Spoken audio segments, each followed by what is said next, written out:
Scott just made the point yesterday. Seems to be a lot more secure, not just. Donald Trump claims he's getting millions and millions of additional people to register and to vote Republican in the GOP primaries. And new numbers out of Illinois and Florida indicate that Trump might be exaggerating, but not by much. And how is the Washington Republican establishment reacting to this influx of new voters? Well, according to one GOP senator, they're panicking. I'm Steve Green. This is Trifecta. And with me today to look at the numbers and the panic, Scott Ott and Steven Cruiser filling in for Bill Whittle this week. Gents, Trump isn't actually pulling in millions and millions of new voters, but he does seem to be making a difference in Florida, which is a vital swing state, of course, and in Illinois, which is a Democratic stronghold. And voters in both states, of course, go to the polls this week for Super Tuesday the 3rd, or 4th, I don't know, I lose track. Anyway, ABC News reports that according to records from the Florida Department of State, the number of Republicans registered in time to vote in the primary has gone up just over 3% since the 2002 election, increasing from 4.13789 million to 4.276104 million. Democrats, however, have seen a slight drop during that same period. Even though there was no primary election in 2012 for the Democrats, the number of Florida residents registered as Democrats has dropped by 0.2% from 4.581 million to 4.569 million. The same report says that Illinois has seen a smaller increase in GOP registration, but a similar sized drop for Democrats. And in early voting numbers released on Tuesday morning, 868,000 Democrat ballots had been turned in Florida, but nearly 1.2 million for Republican candidates in a state where Trump has been polling huge numbers for weeks now. Scott, I know you aren't a Trump supporter, but shouldn't the GOP be courting these new voters instead of salting them like we see so often from various candidates and on social media? And how would you court them if, say, you were in charge of messaging for the RNC? Well, I would never work for the RNC. You know, I would just never be part of an organization that wouldn't have me as one of its executives. So that's just my basic principle in life. But I think that the Republican Party should be courting voters at all times. I think it's a stretch to suggest that it's Donald Trump who's accounted for this rather mild increase in numbers. I think if we look at the long-term trends, at least my experience has shown in the local community where I lived in Pennsylvania, that there is an ebb and flow.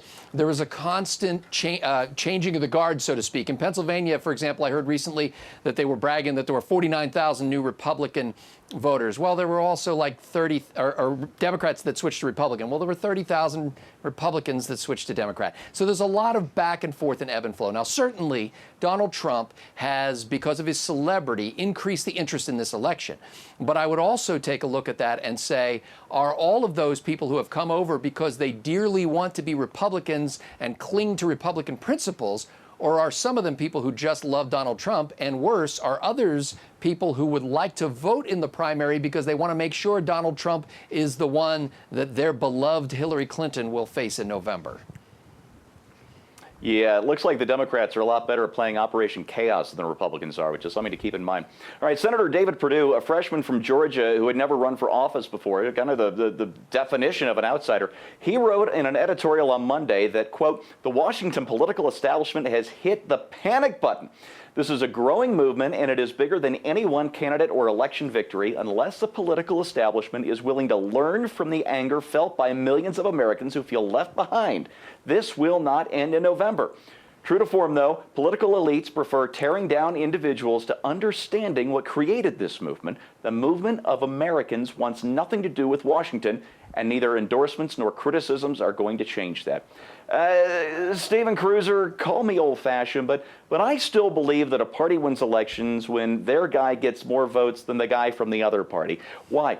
Why would the Washington GOP establishment hit the panic button over getting all these new voters?